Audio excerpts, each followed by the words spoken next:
Expand your vocabulary with our core 2,000 words ebook. It's free and packed with essential expressions that you'll use on a daily basis. Start building your vocabulary today. Click the link in the description below to download your free Spanish ebook before it's gone. Hi everyone, I'm Jasmine from SpanishPod101.com. In this video, we'll be talking about 10 responses to how are you?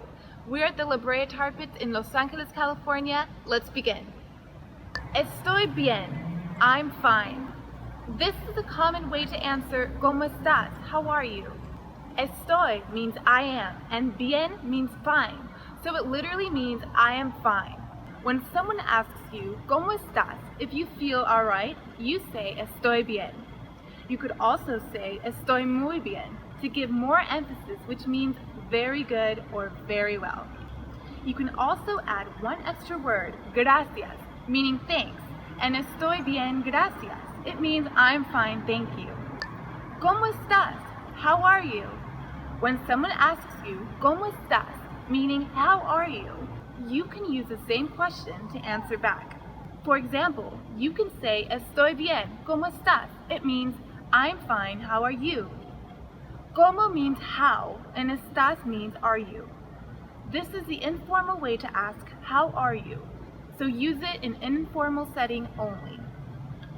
Using this word, you can say ¿Qué novedades? ¿Cómo estás? Which means what's new, how are you? ¿Cómo está usted? How are you? This is the formal way to ask how are you? ¿Cómo está usted? Usted is the formal register.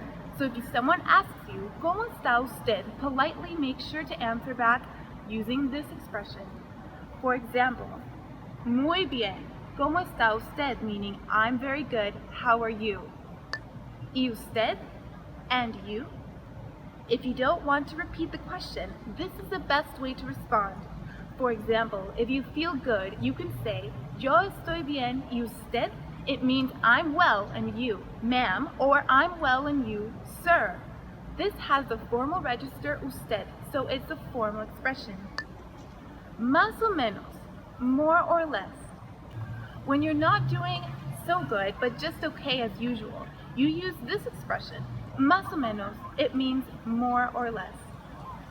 People use this expression often in a daily conversation too. For example, solo de vez en cuando, una vez al mes, más o menos. ¿Tú vas mucho? Only means only sometimes, once a month, more or less. Do you go a lot? Muy bien, very good. Muy bien is the way to say very well, and I'm very well. Using this word, you can say Yo estoy muy bien, which means I'm very well. If you're feeling really bad, however, you can use the opposite, muy mal. Muy mal means bad, so it often means very bad, but try to keep it short and positive during greetings. Gracias, thank you. Saying thank you or gracias is also a good way to respond to how are you. You can simply say gracias, which means thank you, or you can say muchas gracias to say thank you very much. Tengo sueño, I'm sleepy. When your friend asks you, ¿Cómo estás? How are you? You can be honest and say, I'm sleepy, tengo sueño. Using one of the expressions that we learned earlier, you can also say más o menos, tengo sueño. This means more or less, I'm sleepy. Estoy muy bien, I'm great. I use this often, estoy muy bien, I'm great. In a sentence, you can say estoy muy bien, ¿cómo estás tú? To mean I'm great, how are you? No tan bien, not so well. When you're not feeling well, you can use this. No is like English word no, and tan bien means so well. So no tan bien means not so well. Using this word, you can say no tan bien, pero está bien. This means not so well, but it's okay. Okay, that's about it. So 10 responses to how are you? And if you really want to become fluent and speak Spanish from the very first lesson, go to SpanishPod101.com. I'll see you next time. Hasta la próxima.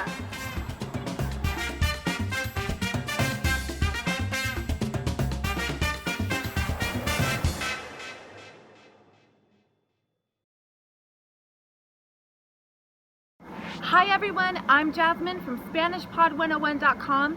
In this video, we'll be talking about common slang expressions. We're here at the Liberated Tar Pits. Now let's begin. ¿Qué onda? What's up? Hello. When you want to greet somebody in a casual way, you can use this expression. It means what's up, hello, or literally what's the wave. Be careful when you use this phrase as it's very informal, so you should only use it with your friends. For example, when you see a friend, you can say ¿Qué onda? ¿A dónde vas? Meaning what's up? Where are you going? Or ¿Qué onda? ¿Cómo has estado? Meaning what's up? How have you been? Mande, excuse me. What did you say? When your friend tells you something and you didn't get it, you can say mande, it means excuse me, or what did you say? For example, mande, me dijiste algo means what? Did you say something to me? Qué padre, cool, that's cool. I use this sometimes when I see something cool, qué padre. It means cool, that's cool, or literally, that's a father. In a sentence, you can say, qué padre la película. That means that movie was so cool. Qué padre la pasamos, which means we had a great time or a cool time. Ándale, come on, chop chop, that's right. This word, ándale, literally means walk, but you can use it to mean come on, hurry up. When you want to ask someone to hurry up while doing something, you can simply say ándale. For example, ándale, apúrate con el trabajo means come on, hurry up with the work. You can also use this to mean that's right. When you agree with your friend, you can say ándale. A morir, very much. When you see a lot of people or a lot of something, you can use this word. A morir, it means very much or literally until death. For example, if you have more projects than you can handle, you can say, tengo proyectos a morir en la universidad. This means I have a lot of projects to do in the university. But you can also use this expression to say something lovely. For example, te quiero a morir, meaning I love you to death. No manches, no kidding, oh my God. Here we have no manches, which means no kidding or oh my God. It literally means do not stain when you have to express this belief or surprise in a very informal setting. You can use this slang. For example, you can use it as no manches, ¿cómo pudiste comer tanto? This means, oh my God, how could you have eaten so much? Crudo o cruda is hangover. I don't drink that much, but when you know someone or see someone that drinks a lot, you can say this word and remember it, crudo o cruda. If you see a friend of yours that has a hangover, you can say tacos en la mañana que ayudan con la cruda. This means tacos in the morning help with the hangover. Or if you drank a lot last night, you can say ando bien crudo. That means I'm so hungover. Okay, that's all about common slang expressions. And if you really want to become fluent and speak Spanish, the very first lesson, go to SpanishPod101.com. I'll see you there next time. Hasta la próxima.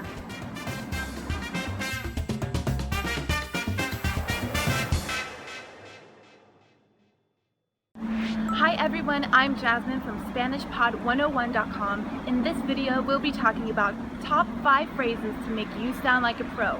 We're at the Liberated Tar Pits in Los Angeles, California. Let's begin.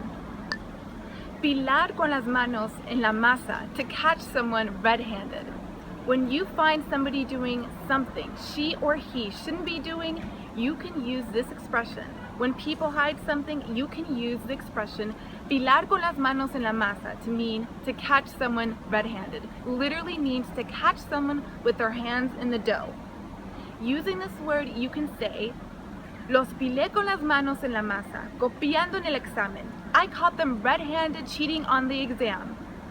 Or nuestro padre nos pilló con las manos en la masa, un día queríamos salir de fiesta escondidas. One day our father caught us red-handed when we wanted to go out to a party. Tener mala leche, to be in a bad mood, to be angry. When you are really angry, you can use this expression to make you sound like a native. Tener mala leche. It literally means having bad milk, and you can use it to say be in a bad mood or very angry. For example, if you notice someone in a bad mood, you can give a warning using this expression. Cuidado con Nuria, que cuando saca la mala leche no hay quien hable con ella. It means be careful with Nuria because when she's in a bad mood, nobody can talk about her. Be careful and do not use this in front of someone who is angry. Meter la pata, to screw up, to make a mistake. It literally means to insert a paw, and you can use it to mean to screw up or to make a mistake. For example, if you see someone who made a mistake and you want to talk about it to your friend, you can say metió la pata con su comentario. That means she screwed up with her comment. Or you can say no vayas a meter la pata en tu cita, to mean don't mess up and be late. Again, this is an informal expression, so do not use it with someone older. Costar un ojo de la cara, cost a pretty penny to cost a lot. When you find something very expensive and want to describe it like a pro, use this expression. Costar un ojo en la cara. It literally means to cost an arm and a leg. Using this word, you can say, ese celular me va a costar un ojo en la cara. This means this cell phone is going to cost me an arm and a leg. Here's another example. Me costó un ojo en la cara arreglar el carro. This means it cost me an arm and a leg to fix my car. Ser pan comido, to be easy piece of cake. When you want to express that a task is very easy to do, you can use the word ser pan comido. It means to be easy or a piece of cake, or it literally means to eat a piece of cake. Using this word, I can say el examen fue un pan comido. This means the test was a piece of cake, or it means it was very easy. Okay, that's all about top 5 phrases to make you sound like a pro. And if you really want to become fluent and speak Spanish from the very first lesson, go to SpanishPod101.com. I'll see you next time. Hasta la próxima.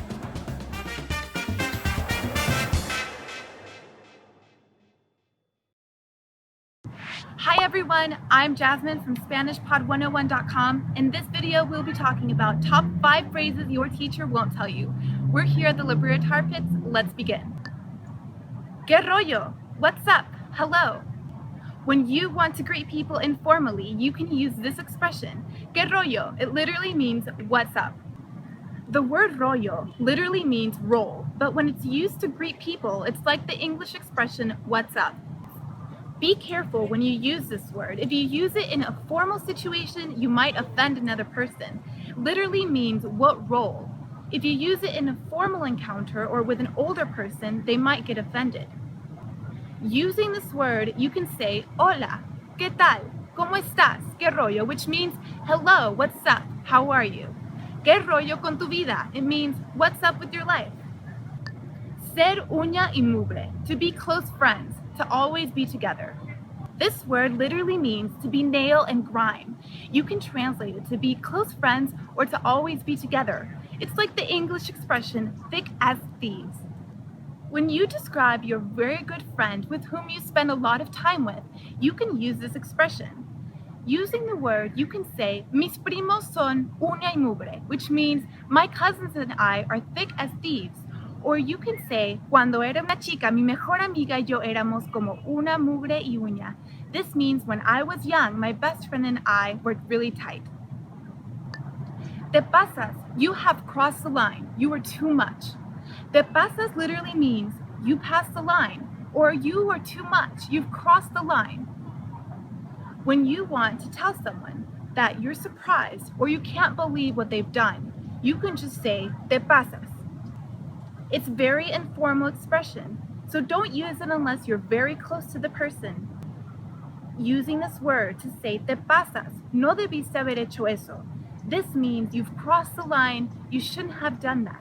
Or te pasaste, loco, it means you've crossed the line, you're crazy. Me choca, it bothers me. Here we have me choca, which means it bothers me. For example, you can say me choca cuando no hay internet to mean it annoys me when there's no internet. Estoy muerto, estoy muerta. I'm very tired. It literally means I'm dead. When you're so tired and cannot do anything else, you can use this phrase. Use estoy muerto if you're a man, or estoy muerta if you're a woman. It means I'm very tired. In a sentence, you can say, ¿Qué día tan largo? Estoy muerta, to mean what a long day, I'm so tired. Or estoy muerta de tanto estudiar, to mean I'm so tired, I've been studying so much. Okay, that's all about top 5 phrases your teacher won't tell you. And if you really want to become fluent and speak Spanish in the very first lesson, go to SpanishPod101.com. I'll see you there next time. Hasta la próxima.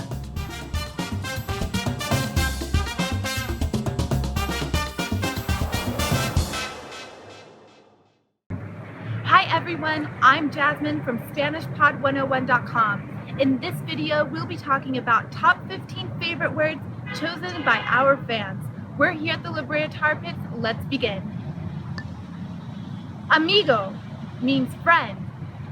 I believe you'll be hearing this a lot in Mexico. When your friend calls you, they will just say amigo, which means friend. Mexican people are so open to meeting new people, so don't be afraid of making friends or amigos. Using this word, you can say, me encanta salir con mis amigos, which means I love to go out with my friends. Araña, spider. I'm not so sure why someone picked this as their favorite word, but I guess it's probably because of the pronunciation. In Spanish, spider is araña. I don't like spiders personally, so I'd say, las arañas me dan mucho miedo, which means spiders are really scary to me. Bello means beautiful. Here we have bello, which means beautiful. You can say it to say you're beautiful, or also to say something is beautiful. For example, ese dibujo es muy bello. That drawing is beautiful. Contenta, happy. This word is probably my favorite. I want to use it more often. The word contenta means I'm happy. For example, if you take a test and it's difficult and you passed it, you can say estoy muy contenta porque aprobé el examen. That means I'm very happy because I passed the test. Mexico, Mexico. That is one of my favorite words too. Mexico, the name of my country. I believe many of you already know it sounds different when you say it in Spanish than in English. In Spanish, we say Mexico, not Mexico. If you have friends in your home country and want to visit Mexico, you can say todos deberían visitar Mexico, which means we should all visit Mexico. Hello, hola. I think many of you started speaking Spanish with this expression, hola. Hola, ¿cómo estás? It means hello, how are you? Pingüino, penguin. I guess some of our Facebook friends picked this word because they like penguins, but I'm not sure anyways. Pingüino is the word meaning penguin. Using this word, you can say, me encantan los pingüinos de la película de Mary Poppins. I love the penguins from the movie Mary Poppins.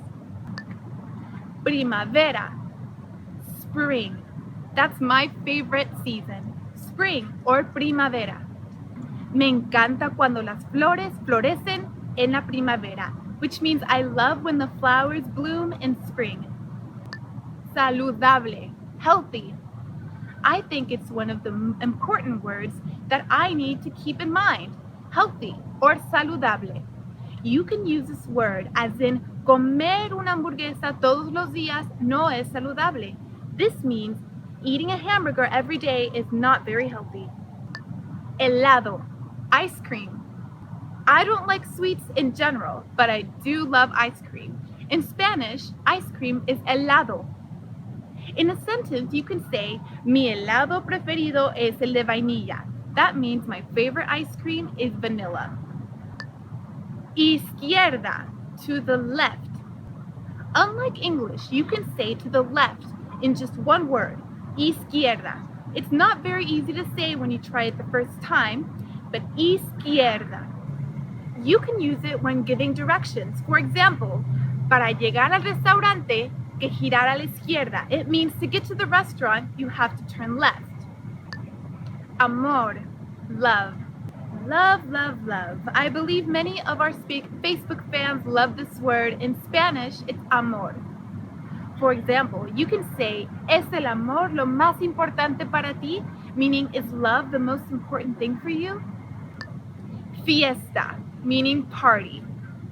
Who wouldn't like to know how to say party in Spanish? It's fiesta. For example, you can say, Cuando era estudiante de universidad, iba a muchas fiestas. This means when I was a student at the university, I used to go to a lot of parties. Ferrocarril means railroad. I think our Facebook fans picked this one because it's a tongue twister. Ferrocarril means railroad in English. Es difícil pronunciar ferrocarril. It's difficult to pronounce ferrocarril, railroad. Señorita, miss. I think you've heard this word a lot in movies or TV shows. You can use it to refer to a young lady. Make sure to use it at the right tone so that it doesn't sound rude. Señorita.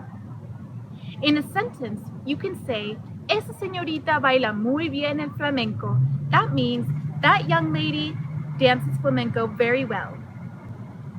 Okay, that's all about our top 15 words chosen by our fans. And if you really want to become fluent and speak Spanish on the first lesson, go to SpanishPod101.com. I'll see you there. Hasta la próxima.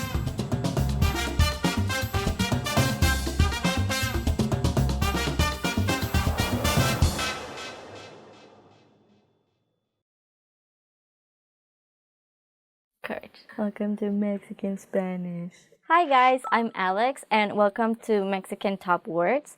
Today we're going to talk about the top 6 Mexican fairy tales. Yeah, our first story.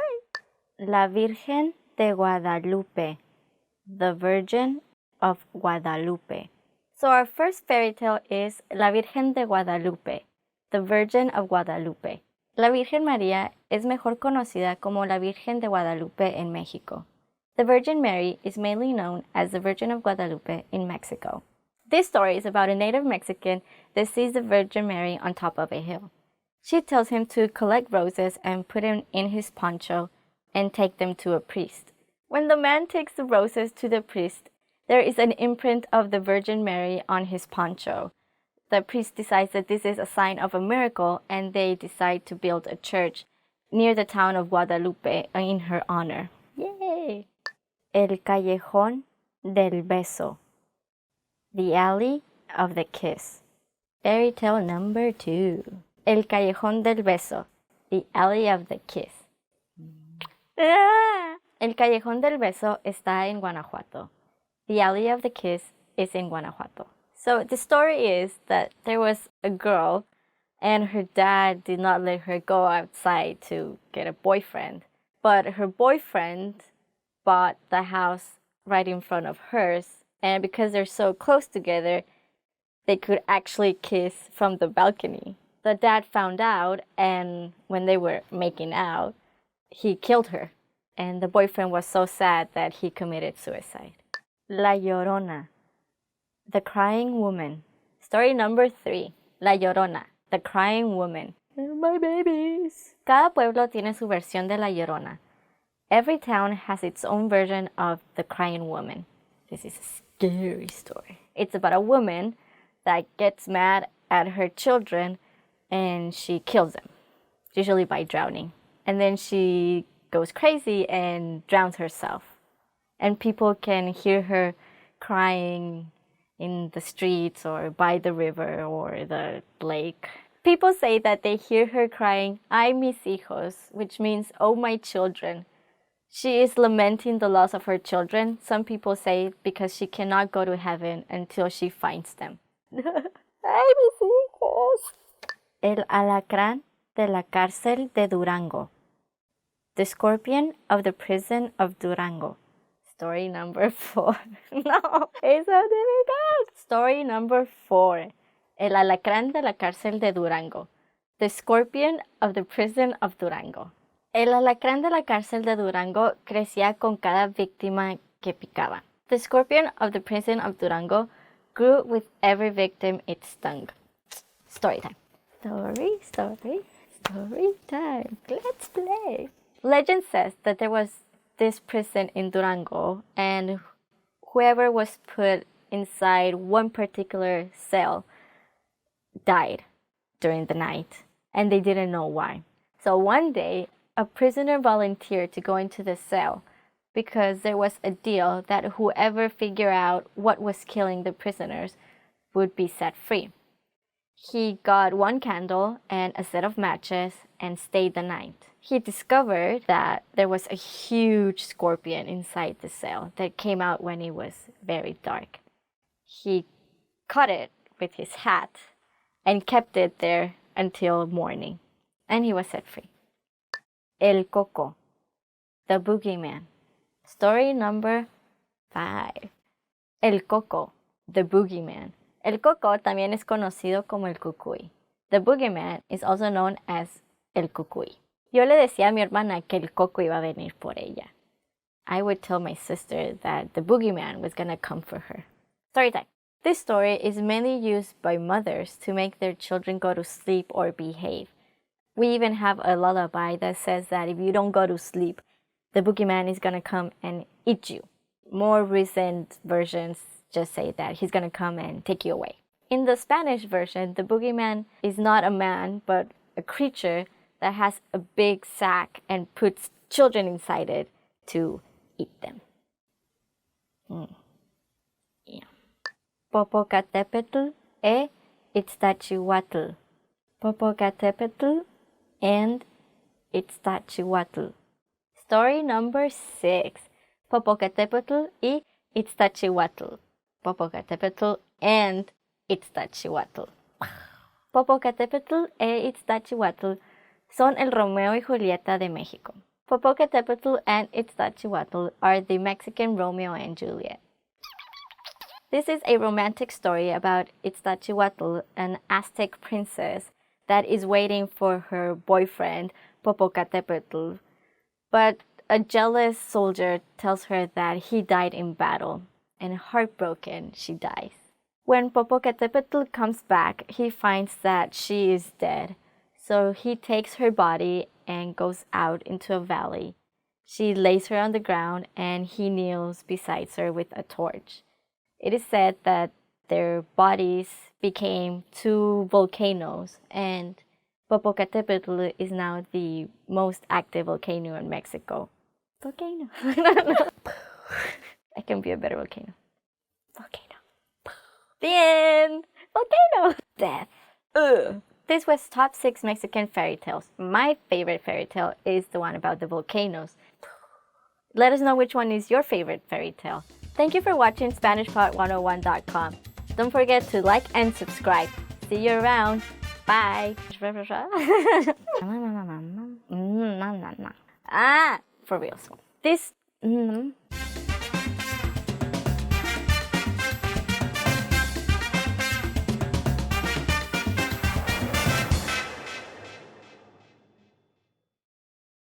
Hello everyone, it's Sarah. Welcome back to another episode of Spanish Top Words. Today we'll be talking about 10 reasons to start learning a language. Let's go. Es un idioma hermoso. It's a beautiful language. My favorite language is Spanish. And when people ask me why it's my favorite, this is one of the first things I say. Mi familia viene de un lugar donde se habla el idioma. My family comes from a place where the language is spoken. Some people don't have the same first language as their parents or other family members, and to be able to communicate, they have to learn a second language. Amo la cultura y la gente que habla de ese idioma. I love the culture and the people who speak the language. Having interest in a different culture can motivate you to learn a foreign language. And if you ever want to travel there, you can be prepared to fully enjoy the culture. Simplemente amo aprender idiomas. I just love learning languages.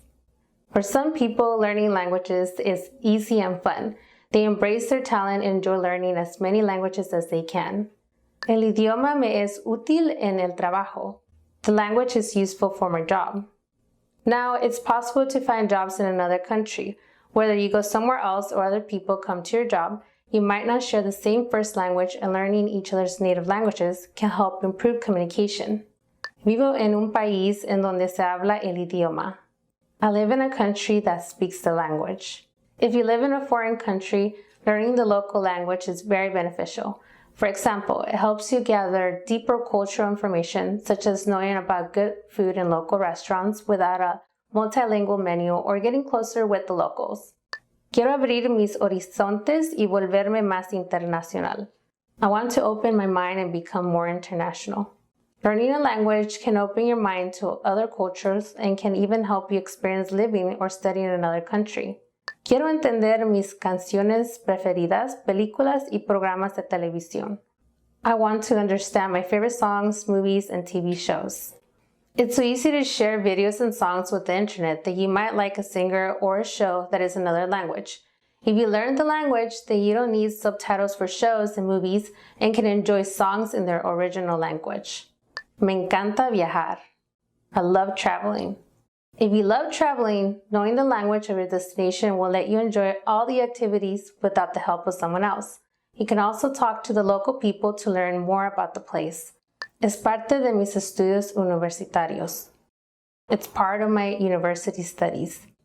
Some universities ask their students to learn a language even if they don't want to, but this could help them know more students from other countries or even join a study abroad program. Okay, that's the end of this topic. Is there a reason why you started to learn a language? Leave a comment below. Don't forget to subscribe and visit SpanishPod101.com for more great Spanish content. Thank you for watching, and I'll see you in our next video. Adios!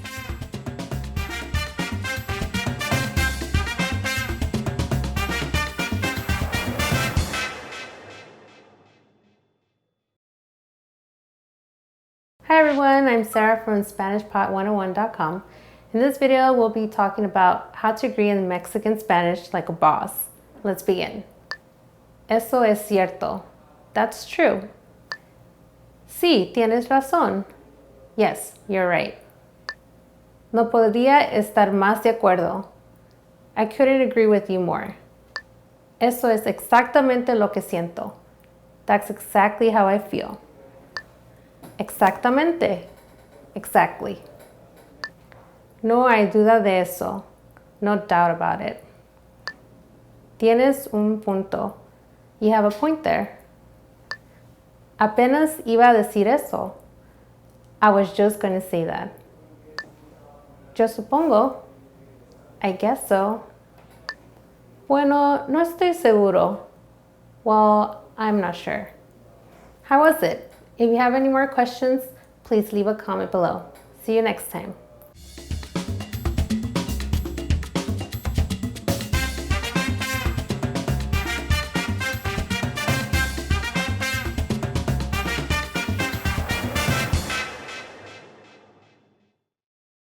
Hi everyone! Do you know how to say I love you in Spanish? In this lesson, you'll learn 3 different ways to say it. Let's start with how to express your feelings to your loved one. Te amo. Te amo. Te amo. Or if you want to explain those butterflies in your stomach, you can say Me estoy enamorando de ti. Me estoy enamorando de ti.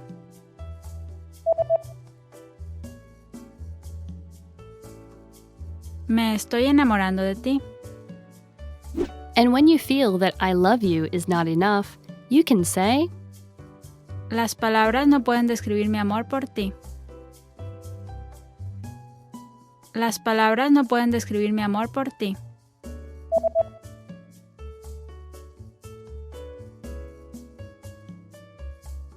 Las palabras no pueden describir mi amor por ti. You just learned 3 different ways to say I love you in Spanish. And if you're interested in learning more, don't forget to download your free Romance and Love cheat sheet, which includes romantic words, compliments, and pickup lines.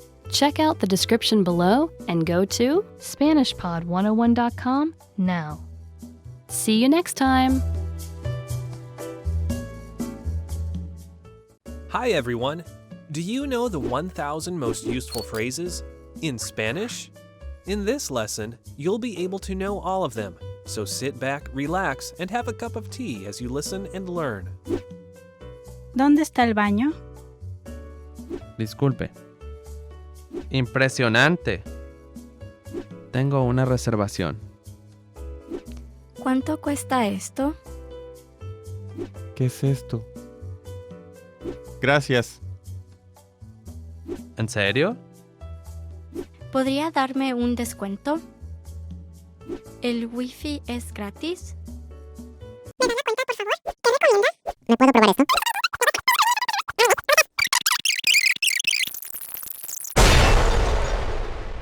You just learned the 1,000 most useful phrases in Spanish. And, if you're interested in learning more, try learning the core 2,000 word list. With this, you'll understand 95% of the language, and best of all, this is not a joke. Check out the description below and go to SpanishPod101.com now. See you next time.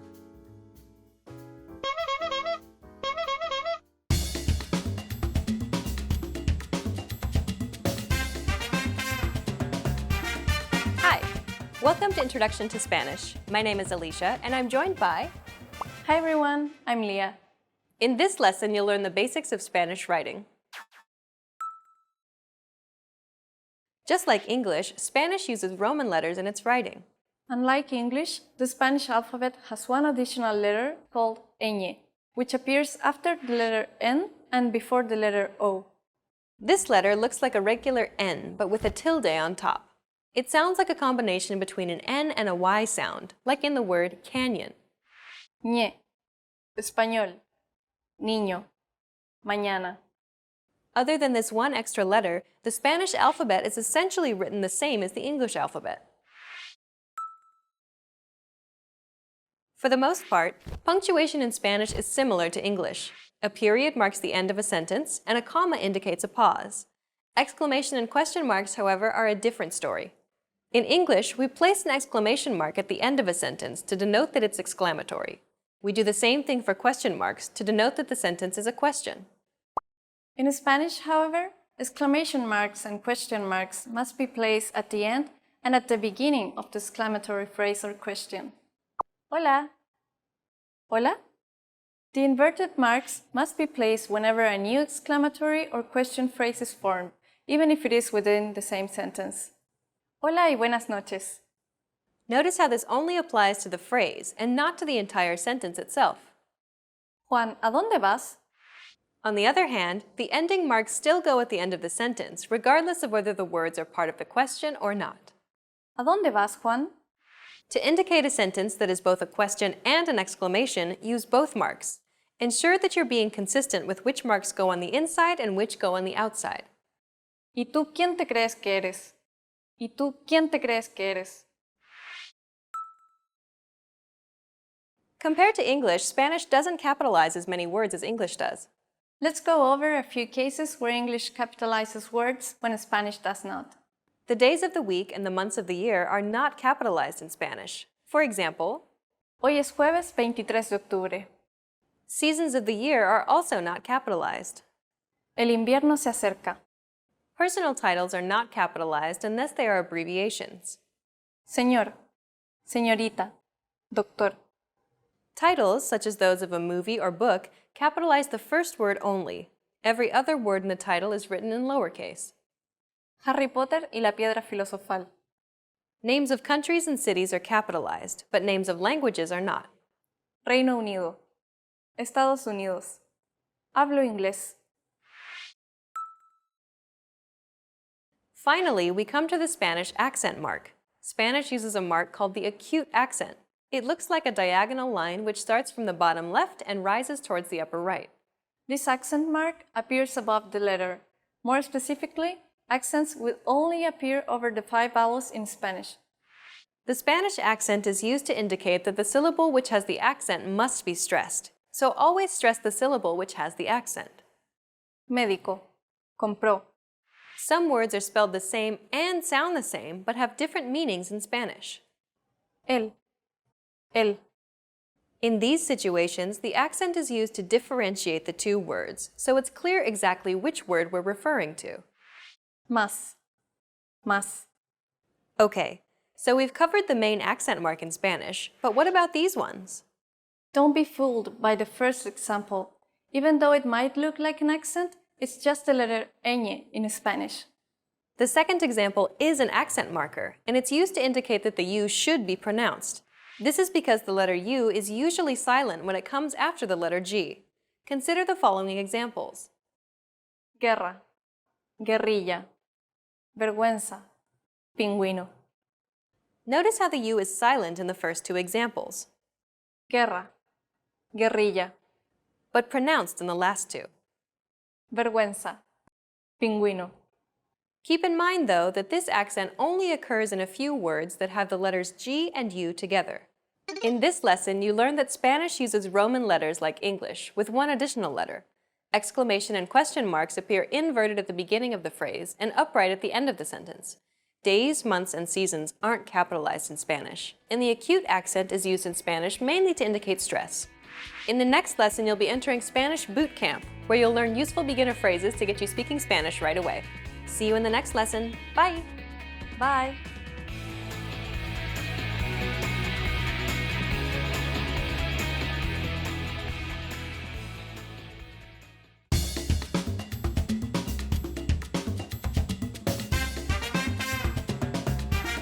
Hi! Welcome to Introduction to Spanish. My name is Alicia, and I'm joined by... Hi everyone, I'm Leah. In this lesson, you'll learn the basics of Spanish grammar. Word order refers to the order in which words are structured to form a sentence in a given language. Consider the English sentence, I read books. If we break down the English sentence, I read books, we can see that the subject I is presented first, followed by the verb read, and then finally the object, books, is positioned last. The basic word order for English, then, is subject, verb, object, or SVO for short. Now, let's compare that same sentence, I read books, in Spanish. Yo leo libros. If we break down the Spanish sentence, we get the subject, yo, meaning I. Then comes the verb, leo, meaning read. And finally, we have the object, libros, meaning books. The word order for basic Spanish, then, is subject, verb, object, or SVO for short. As you can see, the word order for sentences in Spanish is the same as that of English. This means that you can essentially swap out English words for Spanish words in an English sentence to convert it to Spanish. So imagine you wanted to say, I ate an apple, but in Spanish. Just swap out the words. I in Spanish is yo. Ate in Spanish is comí. An is una, and apple is manzana. Altogether, it's yo comí una manzana. So, I ate an apple in Spanish is... Yo comí una manzana. You can form nearly all basic sentences in Spanish just by following the SVO word order. We just saw how easy it was to form basic sentences in Spanish and how similar it was to forming basic English sentences. Luckily, it's actually even easier to form sentences in Spanish than it is in English. That's because Spanish is much more flexible when it comes to word order compared to English. Let's go back to the two examples we used earlier. More often than not, if we wanted to say, I read books and I ate an apple in Spanish, we would not usually say, Yo leo libros. Yo comí una manzana. But instead we would just say, Leo libros. Comí una manzana. Notice how the subject I is omitted from the sentence. This is how most Spanish sentences are constructed and spoken in real life. When it's clear who or what the subject is, most Spanish speakers would omit the subject altogether.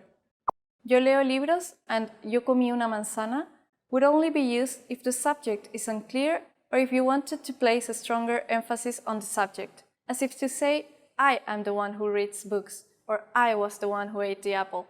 So, most of the time, we can actually express any simple action in Spanish with just two words, the verb and the object in Spanish. So far, we've only looked at affirmative sentences in Spanish. But what if you wanted to make the sentence negative? Well, that's very easy as well. All you have to do is just add no before the verb and that's it. So, I don't read books would be No leo libros.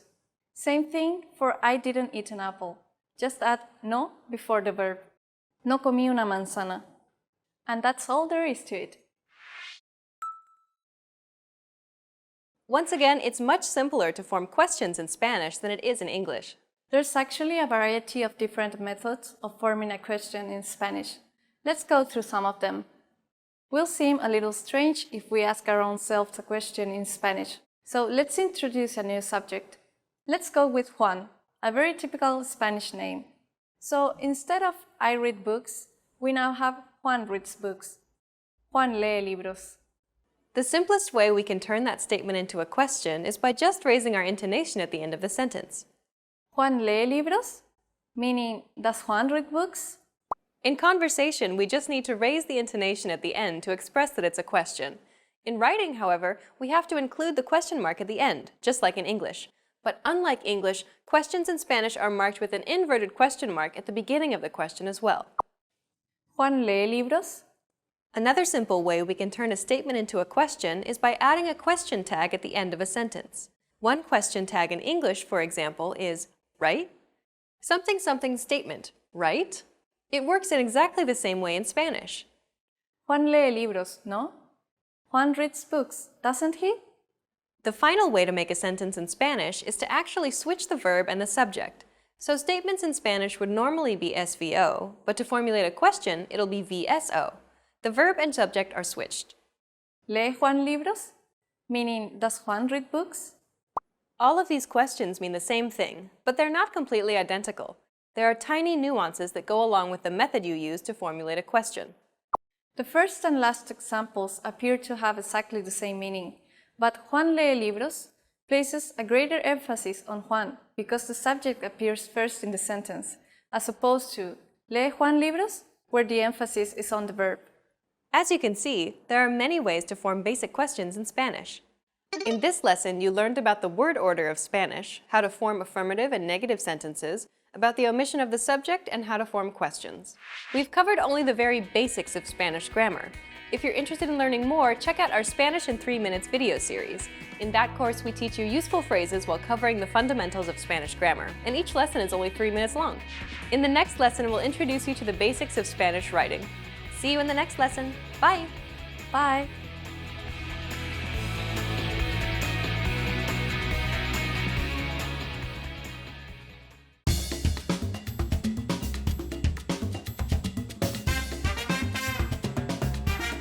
Hi!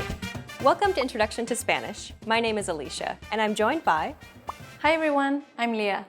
In this lesson, we'll focus on teaching you the most useful Spanish words and phrases for absolute beginners. Make sure you're repeating the words out loud after I say the examples. Are you ready? Let's get started. The best phrase to learn when studying a new language is one that expresses gratitude and appreciation. If you had to learn only a single phrase, this would be it. We taught you this phrase in the first lesson of this series. Do you remember what it was?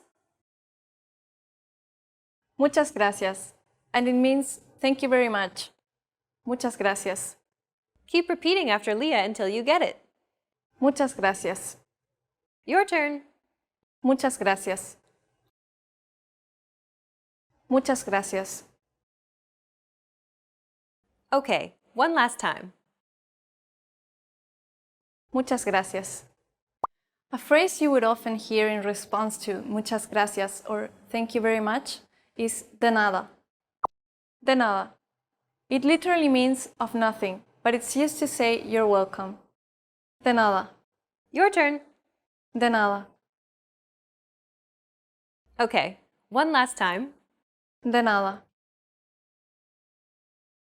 Both muchas gracias and de nada are expressions often used by Spanish speakers. The next phrase we'll teach you is perhaps the second most useful phrase of all. It's used to apologize or to excuse yourself. Perdone. Perdone. Okay, your turn. Perdone. Perdone. One last time. Perdone. Perdone is the formal way to apologize or excuse yourself. To say it in a more casual way, it's perdona. Perdona. Your turn. Perdona. Perdona. One last time. Perdona. Now you can say thank you very much, excuse me, and I'm sorry in Spanish. Let's move on. Asking where something is an incredibly important and useful phrase to learn. You're going to need this when asking where the bathroom, the train station, or where the hotel is. To do so, say, ¿Dónde está? then add the location. Cuarto de baño. ¿Dónde está el cuarto de baño? ¿Dónde está el cuarto de baño? Repeat after Leah. ¿Dónde está el cuarto de baño? Remember, if you want to be a bit more polite, you could add excuse me before the question. Perdone, ¿dónde está el cuarto de baño? One last time. Perdone, ¿dónde está el cuarto de baño? For a hotel, it'd be, Perdone, ¿dónde hay un hotel? Perdone, ¿dónde hay un hotel? Have you noticed how the sentences vary slightly? If the thing you're looking for isn't specific, a hotel, we would use the articles un, unos, una, or unas. On the other hand, if it's specific, the hotel, then we would use el, la, los, or las instead. Perdone, ¿dónde hay un hotel? Perdone, ¿dónde está el hotel? and remember to thank the person if they were helpful. Muchas gracias. In this final lesson, you learned how to say thank you, excuse me, I'm sorry, and to ask where something is in Spanish. And in this series, we introduced you to the basics of Spanish pronunciation, grammar, writing, and more. Let's conclude with some parting advice from Leah and listen to some of her tips on how to learn Spanish from a native Spanish perspective. Every day, I see a lot of learners struggling with Spanish verbs. My advice is to start with the simple form of the verb and then learn all the tenses. Only move on to compound verbs when you've mastered the simple form. By far, the biggest mistake that I see learners make is using the incorrect intonation. Intonation is very important in Spanish. The intonation is determined by stress, which in a lot of cases is actually marked by the accent marker. We go into great detail about this aspect of Spanish in our Ultimate Guide to Spanish Pronunciation video series. We'll link that at the end of the video.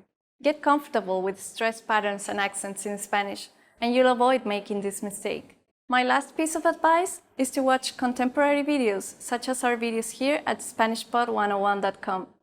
This will ensure that you're learning real, applicable Spanish in the fastest and most effective way. You've reached the end of this course, Introduction to Spanish, but it's only the beginning of your journey to Spanish fluency. Where do you go from here? Try our innovative Spanish culture series, where we teach you beginner vocab and even more useful phrases. Or check out any of our other video series. We have many different categories for you to choose from. Good luck as you continue learning Spanish, and I'll see you in another video. Bye! Bye!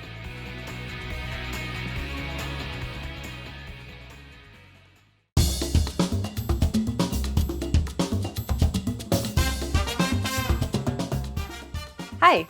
Welcome to Introduction to Spanish. My name is Alicia, and I'm joined by... Hi everyone, I'm Leah. In this series, you'll learn everything you need to know to get started learning Spanish. That's right, and we're here to help guide you through your journey. In this lesson, you'll learn the reasons why you should start learning Spanish, about the different types of Spanish dialects, and how to get started. There are many reasons you should start learning Spanish. Did you know? Spanish is the second most spoken language in the entire world. There are even more native speakers of Spanish than there are native speakers of English. Knowing Spanish allows you to communicate with more people. And Spanish isn't just a language, but a culture and a way of living. Many cultural experiences, modes of thinking, and ways of living can only truly be understood by speakers of a given language. When we are thinking, we use our native language to do so. But if you learn another language and become multilingual, you can actually choose to think in another language. Just imagine what it'd be like thinking to yourself in Spanish.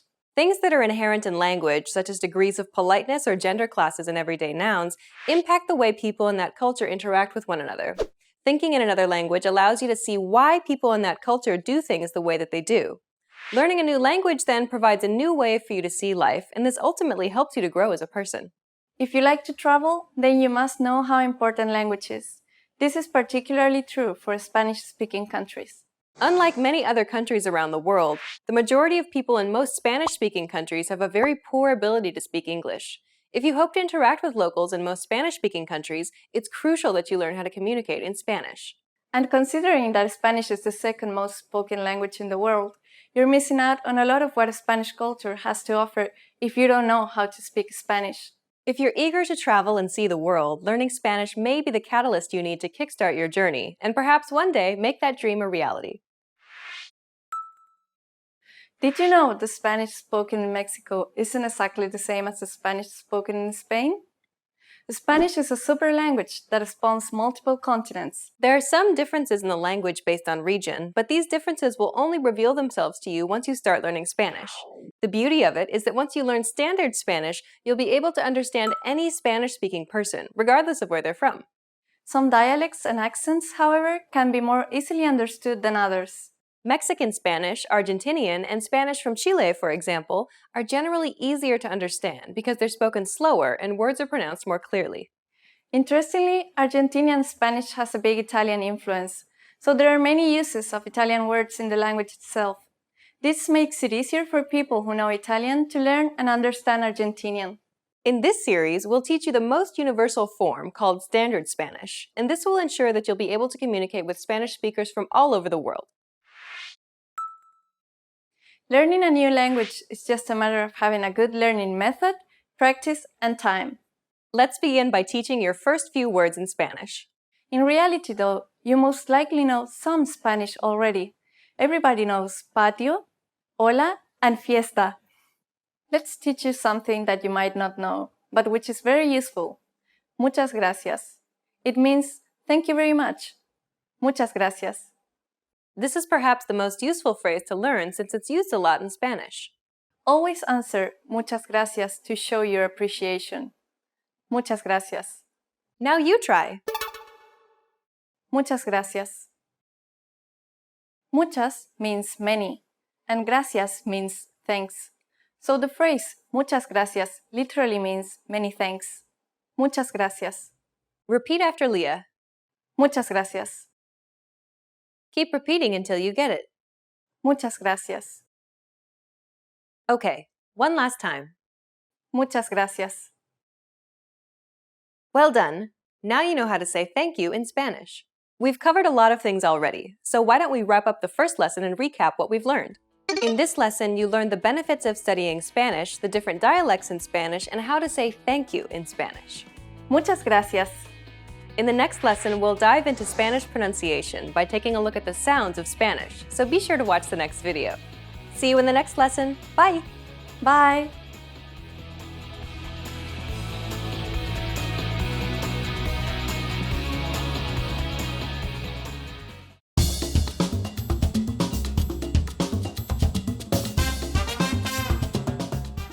Hi!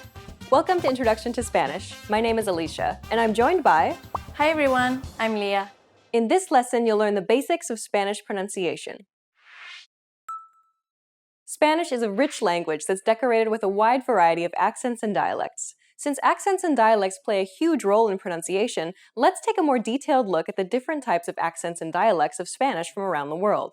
First off, an accent is just a particular way of pronouncing words, like tomato or tomato. They may sound slightly different from one another, but all the rules that govern their use in the language are essentially the same. Dialects, on the other hand, may branch off from the standard language by differing in grammar, word order, and of course pronunciation as well. Therefore, it's generally harder to understand a dialect than an accent. First, let's make some distinctions as to how we refer to the Spanish language. First, español. Español is generally used to refer to the Spanish language as a supergroup. This includes all varieties of Spanish spoken in Spain and internationally. Beneath that is Castilian, which is the actual term used to exclusively refer to the Spanish spoken in Spain. Mexican Spanish is a dialect of Spanish that is spoken in Mexico. Unsurprisingly, due to its proximity to the USA, Mexican Spanish uses far more English words than other dialects of Spanish. Another example, which we mentioned in the previous episode, is Argentinian. Argentinian is another dialect of Spanish spoken in Argentina, and it closely resembles Italian because a huge wave of Italians migrated to Argentina during the 20th century. So Argentinian actually sounds a bit like Italian. Pace is a very important aspect of Spanish because it varies greatly depending on the dialect of Spanish spoken. The Spanish is almost renowned for being a fast-paced language. The pace greatly depends on the region, however, as people in Mexico and some South American countries generally speak slower than speakers from Spain. In some Spanish-speaking countries, it's common practice to shorten words. For example, words ending in an S will instead have the final vowel prolonged. Casas, for instance, would be pronounced casa. We also mentioned before that some dialects of Spanish are influenced by other languages, such as Italian and English. Mexican Spanish uses a lot of English words, and English, being considered a slower-paced language, slows down the pace of the language. And that's one of the reasons Mexican Spanish is slower than the Spanish spoken in Spain. The pace of Spanish, then, depends greatly on the dialect of Spanish. For the most part, English and Spanish share a lot of the same sounds, which generally correspond to the same letters. Thankfully, learning Spanish pronunciation is much easier than English pronunciation. Learning English is more a matter of memorization and practice, whereas Spanish is a combination of learning and practice. It takes much longer for a student to learn English pronunciation than Spanish pronunciation. That's because there are many more irregular pronunciations of words in English than there are in Spanish. Take these words, for example. The first word is pronounced colonel, not colonel. The second word is pronounced arise. Adding an N, however, doesn't give you arisen, but arisen. The last word is pronounced ate, but adding an H doesn't give you hate. Instead, it becomes height. Spanish, on the other hand, can mostly be pronounced as it's read. Almendra. The word almendra, meaning almond, is pronounced al-men-dra. It's pronounced exactly the same as it's written. Almendra. The same thing happens with the word carretera, meaning road. Carretera, it's pronounced ca-re-te-ra. Exactly how it's written. Carretera. That's a good example, which demonstrates sounds that do not exist in English. That's right. The double R here is a rolled R. It can be a little tricky for some learners. Carretera. Another common word is perro, meaning dog. Perro. Perro. The trick is to build pressure at the point of contact, using the tip of your tongue to contact the top teeth and gum ridge, and then releasing the pressure quickly by flicking the tongue up and back. When you release the pressure, allow only the smallest amount of air to pass through, so that a tiny passage opens and closes rapidly. This should cause the tongue to vibrate or roll correctly. Try again. Perro. Perro. Well done! Let's wrap up this lesson by recapping what we've learned. In this lesson, you learned about accents and dialects in Spanish, that the spoken pace depends on the dialect, and that Spanish is mostly pronounced as it's written. We've covered only the basics of Spanish pronunciation. If you're interested in learning more, check out the entire course we created named The Ultimate Guide to Spanish Pronunciation. In that course, we cover and break down every single sound in Spanish, showing you mouth and tongue positioning and giving you tips to help you perfect your Spanish pronunciation. In the next lesson, we'll introduce you to the basics of Spanish grammar, where you'll learn how to form sentences and ask questions in Spanish. See you in the next lesson. Bye! Bye!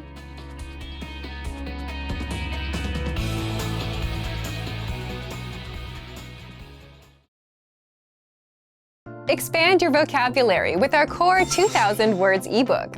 It's free and packed with essential expressions that you'll use on a daily basis. Start building your vocabulary today. Click the link in the description below to download your free Spanish ebook before it's gone.